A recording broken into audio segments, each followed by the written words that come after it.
let's unpack this. We are diving into one of history's most persistent, mysterious, and frankly, culturally overwhelming cold cases. Jack the Ripper. Absolutely. For, over 175 years now? This name, it's just transcended history, hasn't it? It's become this global benchmark for the anonymous, terrifying serial killer. It really has. But our deep dive today isn't just about trying to guess who did it. That's been done to death, almost literally. Right. We've got a much larger mission, I think. We want to understand why.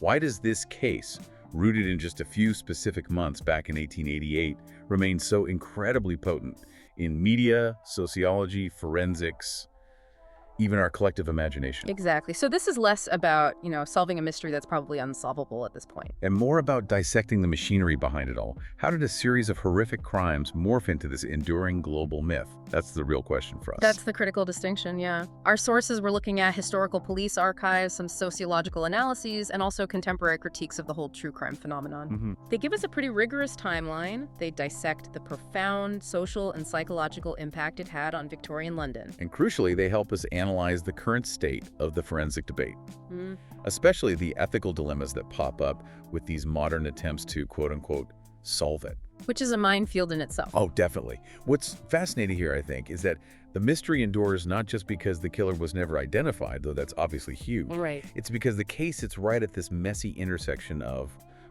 catastrophic institutional failure. Policing, primarily. Policing, sanitation, housing, plus profound social vulnerability, the victims themselves, and then the explosive power of media invention, the press. So we're really studying how society structures fear, blame, and then eventually mythology, how these stories get built. Precisely. And to even begin to understand the crimes, we absolutely have to grasp the scene first. We need to set the stage. London's East End, specifically Whitechapel, 1888.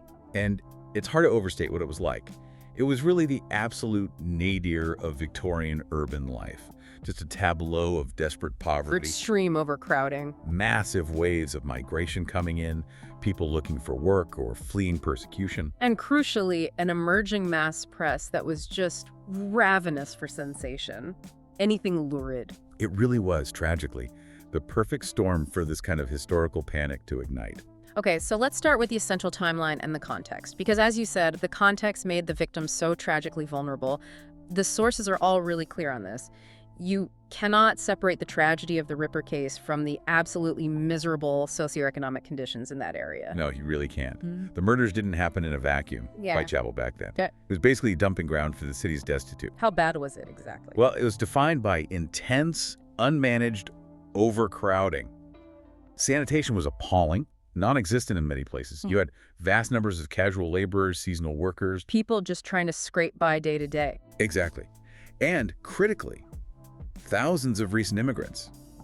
Many were Jewish people fleeing pogroms in Eastern Europe, arriving with absolutely nothing. And the sheer density. The density meant disease like tuberculosis, diphtheria was rampant, competition for any kind of labor was brutal, and just the price of a night's lodging.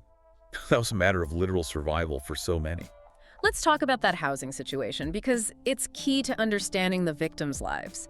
Most of them were living in, or at least relied upon, the infamous Doss houses, right? Yes, the common lodging houses. And they were, by all accounts, filthy, incredibly overcrowded places. You might rent a space on a communal bed. If you were lucky. If you were lucky. Or sometimes literally just a rope strung across a room to lean on while you slept, standing up, for a penny or two a night. Just unimaginable. And if you couldn't earn that penny or two during the day, You were out on the street. you were sleeping rough, which placed these women particularly directly in the path of extraordinary danger.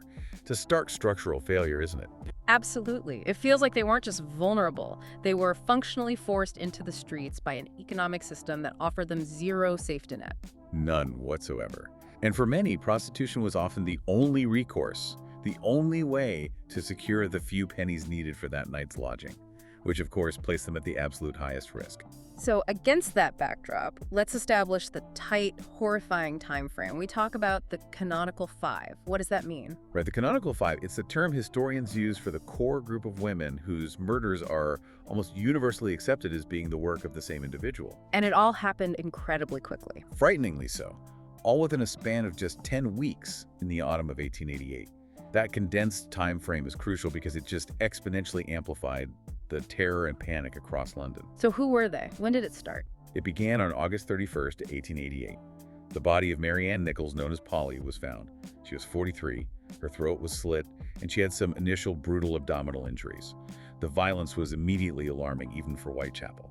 And it escalated quickly from there. Very quickly. Just over a week later, September 8th, Annie Chapman, who was 47, was murdered.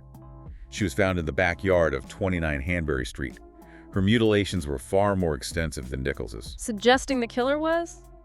What? Growing bolder? More confident? Possibly both. It indicated a chilling escalation in the pathology, certainly, and maybe confidence that he wouldn't be disturbed. Then came the night that really cemented the terror, September 30th, the double event. The infamous double event, yes. That night broke the investigation wide open in terms of panic. First, Elizabeth Stride, who was 45, was discovered in Dutfield's yard. Her throat was cut, but interestingly, she had no other mutilations. Which led to speculation. Right.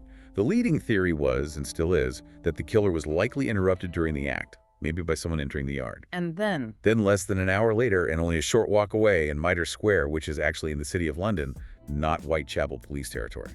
Which complicated things jurisdictionally. Massively. The body of Catherine Eddowes, age 46, was found.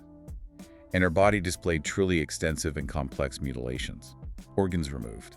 Facial disfigurement. So the thinking was he was interrupted with Stride, escaped, and then found Eddowes and was able to finish. That's the prevailing theory, that he escaped after the first attempt and managed to complete his horrific agenda with the second victim relatively quickly.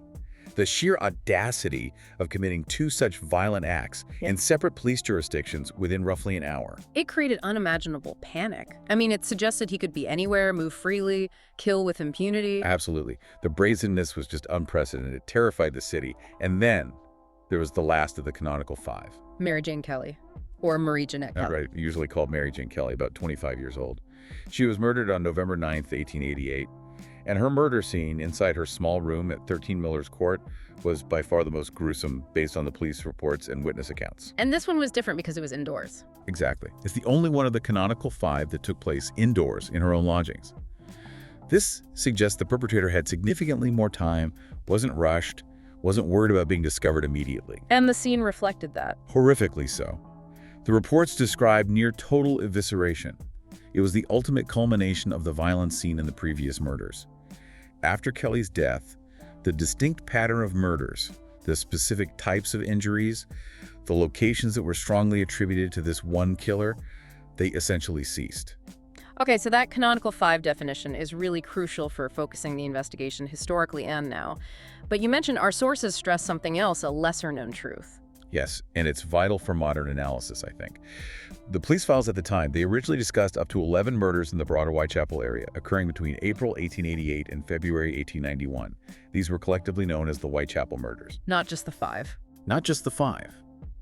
The fact that the police themselves were tracking other, possibly related homicides suggests that maybe not all the victims attributed in popular culture to this single figure, the Ripper, actually fit one clean profile. Which complicates the neat single perpetrator theory that everyone loves. Immediately complicates it.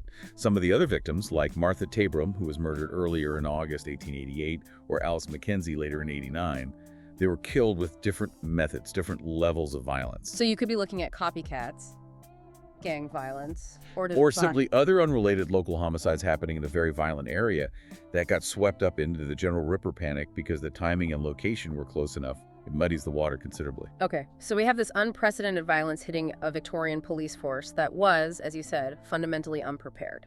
Let's dig into the policing side a bit more. We're talking mainly about the Metropolitan Police's H Division CID, right? They led the ground investigation in Whitechapel. That's right. H Division covered Whitechapel. And the Ripper case brutally exposed the severe structural limits of Victorian policing at that time. What were the main problems? Well, first, there was no real centralized system of command or information sharing between the Metropolitan Police, covering most of London, and the separate City of London Police, who handled the Eddowes murder in Mitre Square.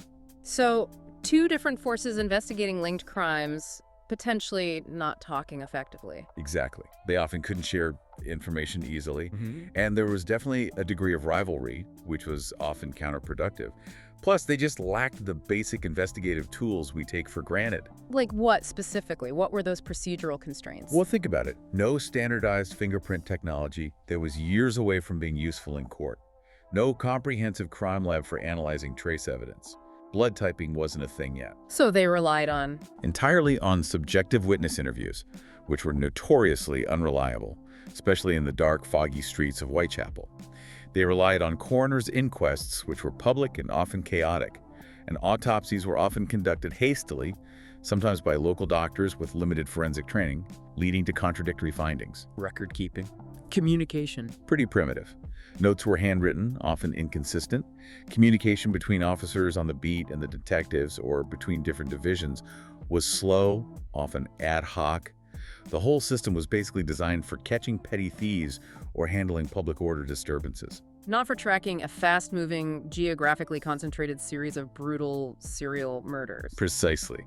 They were completely overwhelmed and outmatched, frankly. And then there's this other factor, maybe understudied, that contributes to the enduring mystery, something you call the archival gap. Yes, this ties into those institutional failures.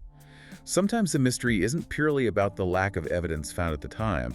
It's about the procedural loss of historical records since then. How so? We have to acknowledge that some potentially crucial police files, original notes, maybe even pieces of forensic evidence gathered at the time, were later lost or destroyed. London sustained immense damage during the Blitz in World War II. Right, bombing raids. Exactly, and archives were hit.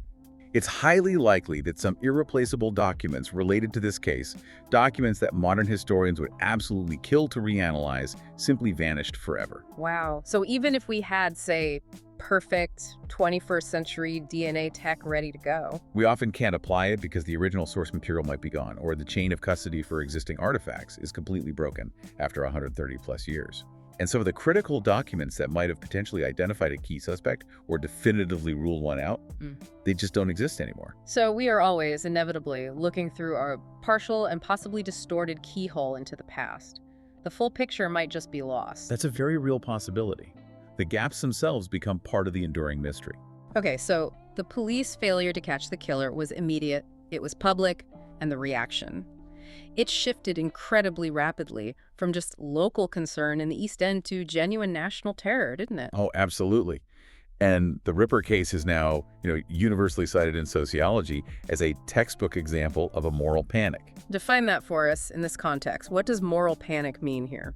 It means a situation where the fear of a particular group or issue becomes massively amplified and disproportionate to the actual threat, often fueled by media exaggeration and public anxiety. And in the Ripper case, that panic was expertly, and you could argue ruthlessly, amplified by the sensationalist reporting of the burgeoning mass press. Newspapers weren't just reporting facts, they were actively shaping the public narrative, often way ahead of the police investigation. Which papers were key? Papers like The Star or the Illustrated Police News, which used incredibly lurid graphic illustrations. They used shocking descriptions, highly speculative theories, anything to drive sales. So they turned a localized, albeit horrific, crime spree into an epical cultural phenomenon, something that gripped the entire nation, and even internationally, far beyond the actual physical boundaries of Whitechapel. The press effectively turned the killer into a dark celebrity. But that panic, it wasn't just about selling papers, was it? It served a deeper function, you could say. It acted like a mirror. Reflecting deep societal fears and anxieties that had been simmering under the surface of Victorian society for decades. Fears about the state of their own civilization. What kinds of fears specifically? You can break it down into maybe three main anxieties. First, there was a profound fear of urban modernity itself. London was growing uncontrollably, it seemed chaotic, anonymous. And the murders seemed to confirm the worst fears. That civilization was collapsing into this unknowable urban jungle. Exactly. That order was breaking down. Second, there was immense anxiety around class and social mobility, or the lack thereof.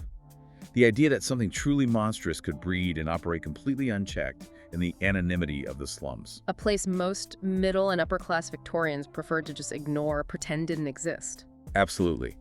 The Ripper dragged the reality of the East End into the drawing rooms of the West End, and it was terrifying to them. And the third anxiety, perhaps the darkest one, focused on migration and the other. fear of the foreigner. Right. That's where the scapegoating really kicked in. Viciously so. The press and parts of the public frequently invoked these tropes of the foreign threat. This led to intense ethnic and class scapegoating. Directed at whom, primarily? Specifically and most notoriously against the large community of Jewish immigrants living in the East End. Many had recently arrived, spoke little English, kept to their own communities out of necessity. They were an easy target. But not just them. No, it was also targeted at Irish residents, at other immigrant groups, even just at the general dangerous classes of the poor. The killer's anonymity was like a blank screen onto which the public could project their deepest xenophobic fears and prejudices onto any marginalized other. And we see this reflected in police actions, too, following up on certain leads more than others. To some extent, yes.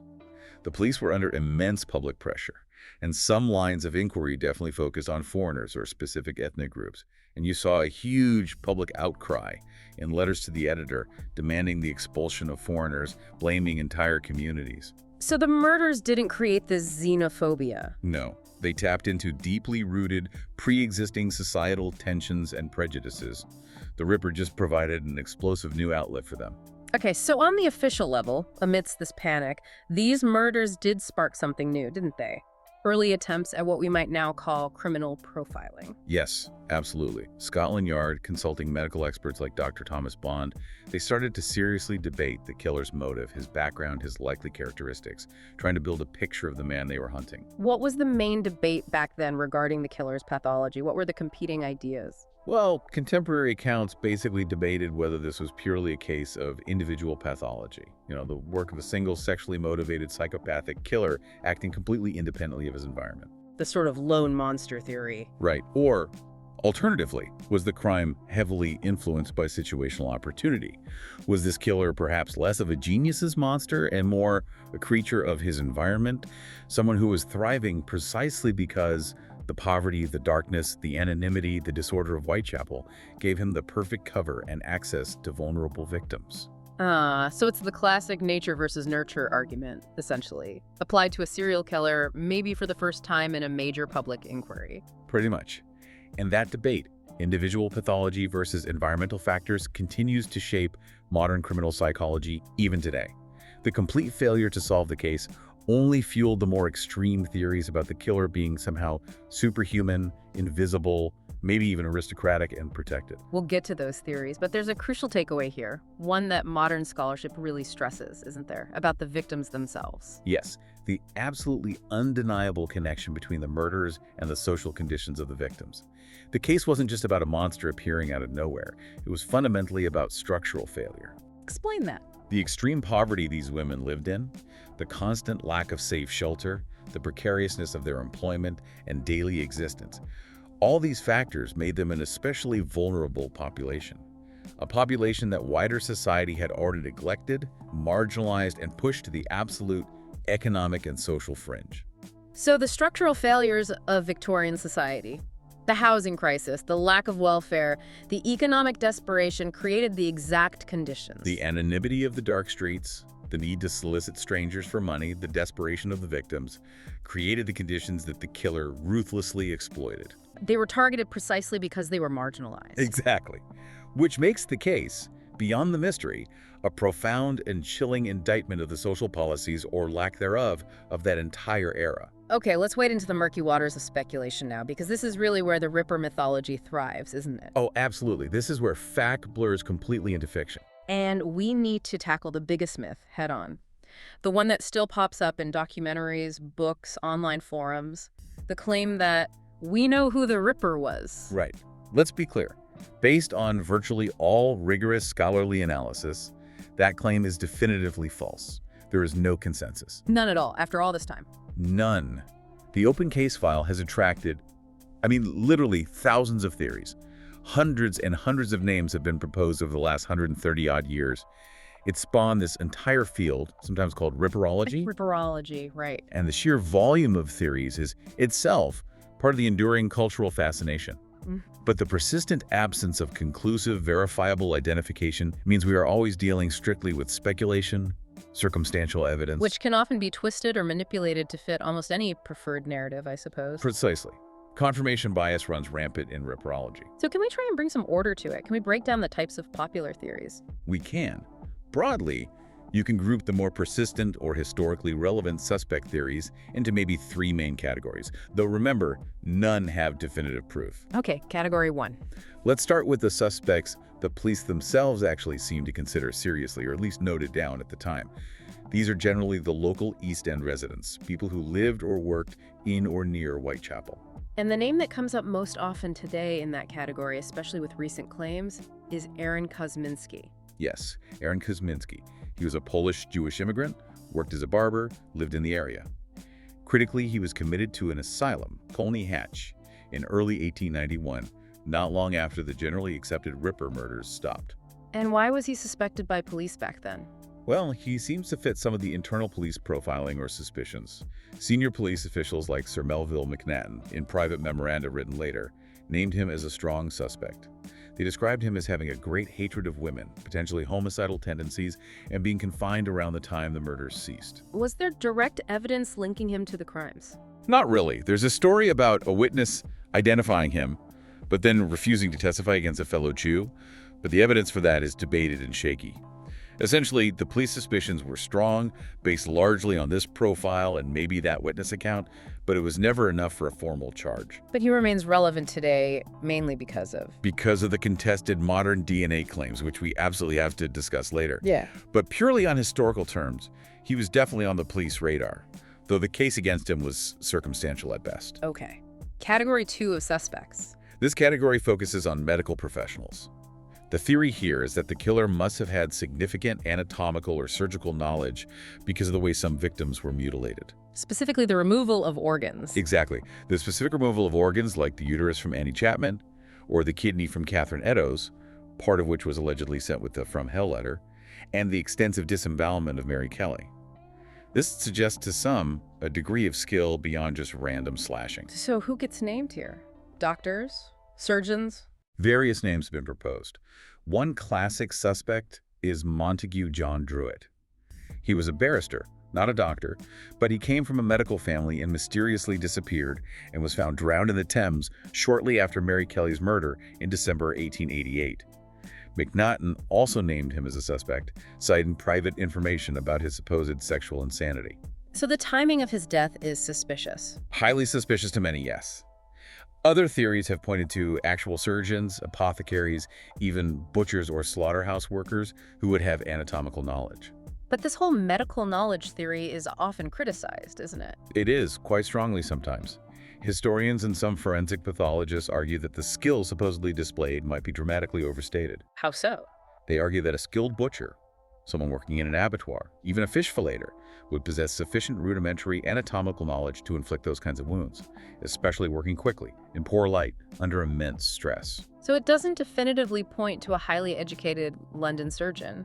Not definitively, no. He points to someone familiar with cutting flesh and perhaps basic anatomy. But that pool of people in 1888 London was much wider than just qualified doctors.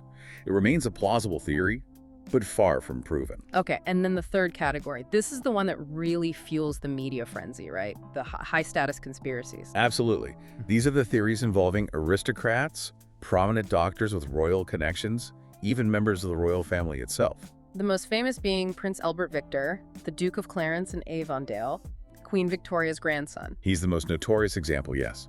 Theories linking him, or sometimes others in his circle, like his tutor James Stephen, or the royal physician Sir William Gull, often involve elaborate cover-ups by the government, Freemasons, you name it. Occult explanations sometimes get thrown in there, too. Right. These theories are incredibly seductive, aren't they? Because they introduce this dramatic element of contrast, the idea that the killer was someone powerful, operating with total social impunity, while the victims were at the absolute bottom rung of society. Makes for a great story. But analytically, they almost universally lack rigorous, verifiable evidence. They tend to rely on hearsay repeated decades later, demonstrably forged documents like the Sickert Diary, or incredibly tenuous connections and leaps of logic. so they're more about narrative excitement than historical truth. For generally, yes, they attract huge media attention but consistently fail under serious historical scrutiny. There's usually concrete evidence, like alibis, placing these high-status suspects far away from London, during the murders. Okay, so while the police were struggling and these wild theories were starting to fly, what were the ordinary people in Whitechapel doing? They weren't just passive victims of the panic, were they? Not at all. And this is an important part of the story. You had the formation of the Whitechapel Vigilance Committee. Tell us about them. They formed in September 1888, right after Annie Chapman's murder, when fear was really escalating. It was primarily local tradesmen, shopkeepers, led by a builder named George Lusk. And their motivation? They were utterly dissatisfied with the police response. They felt unprotected, ignored. They didn't see enough police on the streets, and they certainly weren't seeing results. So they decided to take matters into their own hands. How? What did they actually do? They organized their own patrols, basically citizen patrols walking the streets at night. They hired private detectives to conduct their own inquiries. They posted handbills offering rewards for information leading to the killer's capture. So they were trying to fill the vacuum left by what they saw as institutional failure, a kind of neighborhood watch born out of desperation. Exactly. And their efforts became historically significant beyond just patrolling. George Lusk, as the committee's chairman, became a public figure. And he received one of the most infamous pieces of Ripper correspondence, didn't he? He did. In October 1888, Lusk received the small package containing the From Hell letter, and disturbingly, what appeared to be a piece of a human kidney preserved in alcohol. Which lent a terrifying credibility to the letter, and by extension to the Vigilance Committee's role in the whole affair. It absolutely did. It cemented their place in the story and further amplified the atmosphere of panic and genuine horror. They stand as this powerful example of a community mobilizing out of fear, desperation, and frankly, mistrust of the official authorities. Okay, this brings us perfectly to the moment where the killer's public identity was arguably created, perhaps more than discovered. You said the narrative partly created its subject. I think that's a key insight, yes. Yeah. The media's role in shaping the killer's celebrity is just unparalleled for that time, and we have to spend a moment on the most crucial element of that. The pseudonymous letters. Specifically the one that gave him his name. Exactly. The Dear Boss letter. This letter, signed Jack the Ripper, was sent to the Central News Agency in late September 1888. It was taunting, boastful, and written in red ink. And the news agency published it. They did, or at least circulated its contents widely. And almost overnight, that name Jack the Ripper caught fire. It transformed this anonymous, shadowy criminal into a theatrical, almost vaudeville villain-type figure known globally. But the sources strongly suggest this letter and the follow-up Saucy Jackie postcard might have been hoaxes. There's a very strong theory, held by many police officials at the time and many historians now, that the Dear Boss letter, and possibly the postcard too, were complete hoaxes. Written by whom? Possibly by a bored or opportunistic journalist working at the news agency, or maybe just a local crank seeking attention. The timing, the sensational language, the fact it was sent to a news agency first rather than directly to the police, it all smells a bit like journalistic invention aimed at creating a better story, boosting circulation. But whether it was real or fake, it didn't matter in the end. In terms of public perception, no, it didn't matter at all. The letter became an independent historical actor. Authentic or not, the name Jack the Ripper stuck. It defined the public's understanding. It elevated the criminal into a brand, a monstrous celebrity. A killer with a theatrical identity, possibly entirely fabricated by the press itself. Exactly. The press realized, perhaps unconsciously at first, that they had a unique selling point. An anonymous killer is scary, but a killer with a name, a persona, however fake, that sells newspapers like nothing else. The mythology machine was well and truly switched on. Right, let's leap forward now from the foggy, gaslit cobblestone streets of 1888 straight into the digital age. Because the Ripper case isn't just some dusty historical curiosity, is it? It feels incredibly relevant today. It absolutely is. You could argue it's the definitive progenitor of the entire modern true crime genre. How so? What template did it set? Well, think about what defines so much true crime content today: podcasts, documentaries, books. It's the combination of an intense, gruesome, unsolved mystery. The whodunit factor cranked up to 11. Right. An anonymous, often seemingly motiveless, highly theatrical perpetrator of the monster, and perpetual, intense media coverage and public speculation that just never seems to die down. It really did cement the public appetite for endless speculation, didn't it? And that relentless pursuit of closure, even over a century later. Absolutely.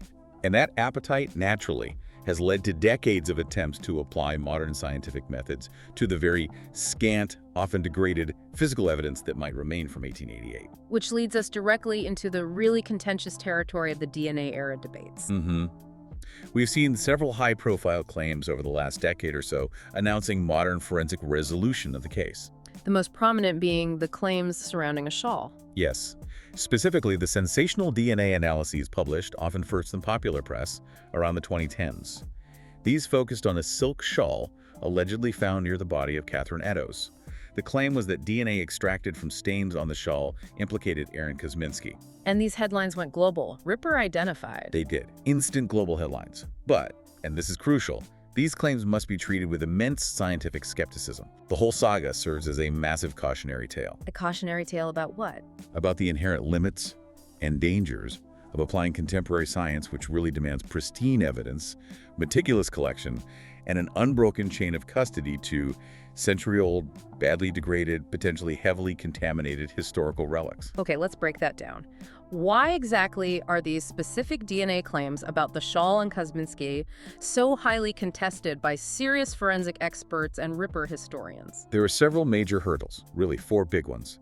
First, there are significant methodological issues. The main analysis relied heavily on mitochondrial DNA, or mtDNA. Explain mtDNA for us. mtDNA is inherited only through the maternal line. So while finding a match between mtDNA on the shawl and, say, a living descendant of Kosminski's sister can suggest a link to that maternal family line. It doesn't identify an individual. Correct. Yeah. It is absolutely not unique to an individual. Hundreds, maybe thousands of other men living in London in 1888 would have shared the exact same mtDNA profile as Aaron Kosminski.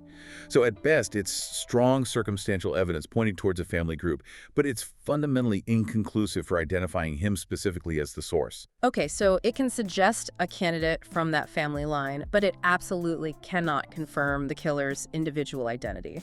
That's hurdle 1. What's next? Hurdle 2. Massive chain of custody problems. We were talking about a fragile relic, a silk shawl, that, if it was from the crime scene, has been handled, folded, stored, possibly washed, displayed, and certainly breathed on by countless people over more than 130 years. So the risk of contamination Is extraordinarily high. The risk of modern DNA contamination from researchers handling it, from museum curators, even potentially from descendants of Eddowes herself, if anyone from her maternal line handled it, is immense and incredibly difficult, maybe impossible, to rule out definitively with PCR technology, which is designed to amplify tiny traces of DNA. So the sample itself is just too old and too compromised to be considered scientifically pristine for this kind of identification. That's the strong argument from skeptics, yes. Third major hurdle, the uncertain provenance of the shawl itself. Meaning we don't even know for sure where it came from. Exactly. We do not have clear, unambiguous police documentation or contemporary records confirming that this specific shawl was definitively found at the Eddowes crime scene in Mitre Square.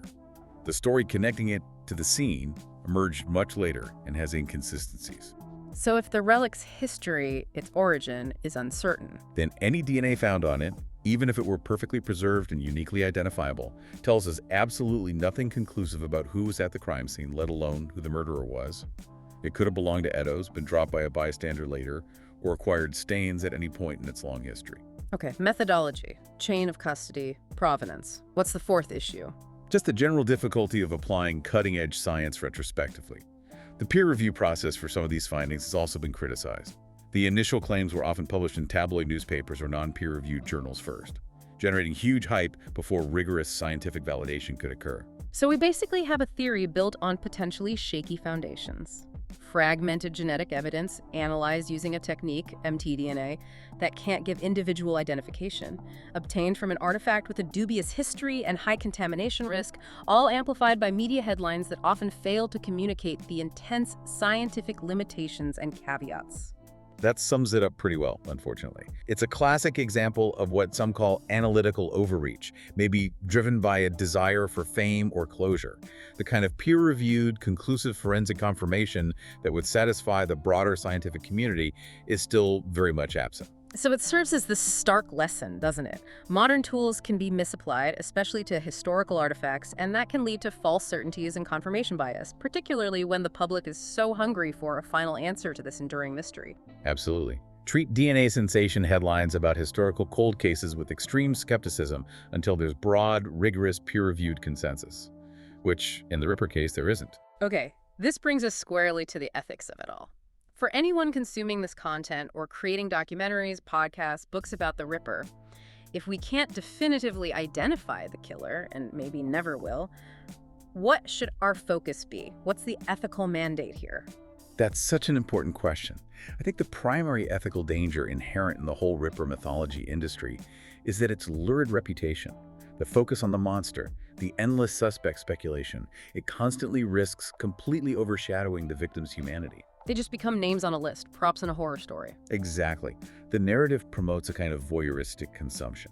It risks reducing Marianne Nichols, Annie Chapman, Elizabeth Stride, Catherine Eddowes, Mary Jane Kelly to just anonymous plot points in a century-old thriller rather than recognizing them as real women who lived incredibly difficult lives and died horrifically. So critical analysis today stresses the absolute importance of shifting that focus. Yes. Focusing on the context, the brutal reality of their lives. Focusing on the structural failures of Victorian London, the poverty, the inadequate policing, the pervasive xenophobia. These things are arguably more important, historically and ethically, than endlessly amplifying weak evidence about potential suspects or focusing purely on the manufactured celebrity of an anonymous killer. Where does the value lie in studying the case then, if not just to solve it? The richness of studying the Ripper case, I believe, lies in its incredible interdisciplinary nature. It illuminates so much about social history, about media studies and the power of narrative, about the evolution of law enforcement and forensic science, about urban studies, about psychology. So we should study the killer mainly insofar as he, or possibly she, reveals the conditions of the society that produced him and allowed him to operate with such impunity. That's a great way to put it. The who is fascinating, but the why then, why there, why them, why the panic, why the myth endures, that's where the deeper historical and social lessons lie. It's also fascinating, you touched on this earlier, how different parts of the world seem to approach this myth today. There are cultural variations, aren't there? Oh, definitely clear cultural variations in how the story is consumed and retold. In the UK and perhaps Europe, the discourse around the Ripper often emphasizes the social history aspects we've discussed. The poverty, the policing failures, the anti-Semitism, the class structure, the East End context. Right. Those structural issues are often foregrounded, whereas in the US, for example, the Ripper mythos is frequently consumed through a more individualistic, almost detective story lens. Focusing much more on catching the monster, the psychological profile, the clues, the lone genius detective versus the lone evil genius. Exactly. It often reflects perhaps a broader American cultural preference for narratives focusing on individual pathology and heroic investigation, sometimes over deeper structural social critique. Neither is right or wrong, just different angles of fascination. So the cultural memory of Jack the Ripper, how we remember and retell the story, often reflects our own contemporary values and what we choose to emphasize in the narrative. We can look at the same case and see either a catastrophic failure of urban policy or a classic cinematic monster hunting in the fog. Precisely. And because that central file remains resolutely open, the symbolic power of the killer figure endures. The Ripper story is still frequently invoked today, isn't it? When societies confront modern versions of those same structural failures. Like urban inequality or perceived failures in policing or the power of uncontrolled media narratives and misinformation. Exactly. It speaks to that fundamental primal horror of anonymity, of chaos lurking beneath the surface of civilization, and the fear that institutions might fail us when we need them most. So after all this, what does it all mean? Where does it leave us? It seems the Ripper case endures, not because it's a file we're genuinely close to closing, clearly, it's anything but. No, definitely not closed. But maybe because it's more like a crater in history, a void, an absence around which facts, rumors, speculation, xenophobia, genuine social commentary, and just sheer cultural meaning have swirled continuously for well over a century now. That's a powerful image, a void. I think that's right. It's become this profound historical mirror, hasn't it? Yeah. Reflecting back our own enduring anxieties about city life, about anonymity, about violence against women, about the corrosive effect of sensationalist narratives that try to transform messy, tragic, complex facts into clean, simple, marketable mythologies. So studying it teaches us less about the specifics of who one man might have been. And much more about how entire societies construct fear, how they assign blame, often unfairly, and how they build collective memory around a dark, disturbing, unsolved absence at their core. And importantly, how those powerful narratives can either illuminate deep social failures and prompt change, or perhaps more dangerously, obscure those failures entirely by focusing only on the spectacle of the monster. Which raises a final important question, I think, for you, the listener, to consider as you reflect on this history we've unpacked. The Ripper case teaches us these indelible, hard-won lessons about the limits of archives, the dangers of forensic overreach, and the immense shaping power of media invention. Lessons learned in 1888 that feel incredibly relevant today. They really do. So given those lessons, how should modern media, modern forensic science, ethically apply their incredibly powerful tools when retelling these century-old violent histories? And perhaps more crucially, how can we as consumers and creators of these stories fundamentally shift the narrative away from the killer's manufactured celebrity? To better center the victims, their lives, their humanity. Exactly. Center the victims and center the necessary structural critique of the society that failed them, which the case still demands us to confront. That shift in focus, finding ways to achieve that. Maybe that's the mystery that truly matters today.